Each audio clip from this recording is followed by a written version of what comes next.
ത്രിയേക ദൈവത്തിന് സ്തുതി. യേശുവിൽ സ്നേഹവന്ദനം. ചോളം കൃഷി ചെയ്യുന്നതിൽ ബഹുമിടുക്കനായിരുന്നു ആ കൃഷിക്കാരൻ. ചോളകൃഷിക്കുള്ള സംസ്ഥാന അവാർഡ് പല വർഷം അയാൾ നേടുകയുണ്ടായി. ആ കൃഷിക്കാരനെക്കുറിച്ച് ഒരു ലേഖനം തയ്യാറാക്കുവാൻ ഒരു പത്രപ്രവർത്തകൻ അവിടെ എത്തി. കൃഷിക്കാരനെ ഇൻ്റർവ്യൂ ചെയ്യുന്നതിനിടയിൽ പത്രപ്രവർത്തകൻ അയാളോട് ചോദിച്ചു, നിങ്ങൾ നിങ്ങളുടെ ചോളവിത്ത് അയൽക്കാർക്ക് നൽകാറുണ്ടെന്ന് കേട്ടല്ലോ. ഓരോ വർഷവും സംസ്ഥാനതല മത്സരത്തിൽ പങ്കെടുക്കുന്ന നിങ്ങൾക്ക് അവർ ഉൽപ്പാദിപ്പിക്കുന്ന ചോളം ഭീഷണിയാകില്ലേ? ഒരു പുഞ്ചിരിയോടെ ആ കൃഷിക്കാരൻ പറഞ്ഞു, എൻ്റെ അയൽക്കാർ നിലവാരം കുറഞ്ഞ ചോളം കൃഷി ചെയ്താൽ എൻ്റെ കൃഷിയെയും അത് ബാധിക്കും. അവർ നല്ല ചോളം കൃഷി ചെയ്താൽ മാത്രമേ പരാഗണ സമയത്ത് എൻ്റെ ചോളങ്ങളുടെ മേന്മ നിലനിൽക്കൂ.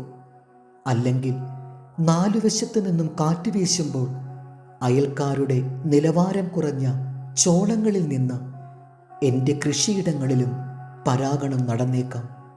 ഞാൻ നല്ല ചോളം ഉൽപ്പാദിപ്പിക്കണമെങ്കിൽ എൻ്റെ അയൽക്കാരും നല്ല ചോളം കൃഷി ചെയ്തേ മതിയാകൂ. നമ്മുടെ ജീവിതത്തിൽ ശരിയായ സന്തോഷമുണ്ടാകണമെങ്കിൽ നമ്മുടെ അയൽക്കാരുടെ ജീവിതത്തിലും സന്തോഷമുണ്ടാകണം. നമ്മുടെ നന്മയും സമ്പത്തും നമുക്ക് തടസ്സം കൂടാതെ അനുഭവിക്കുവാൻ കഴിയണമെങ്കിൽ നമ്മുടെ അയൽക്കാർക്കും നമ്മെപ്പോലെ നന്മയും സമ്പത്തും അനുഭവിക്കുവാൻ നാം വഴിയൊരുക്കണം. നമ്മുടെ അയൽക്കാർ അലോഹ്യവും കലഹവുമായി കഴിഞ്ഞാൽ നമുക്ക് സമാധാനമുണ്ടാകുമോ?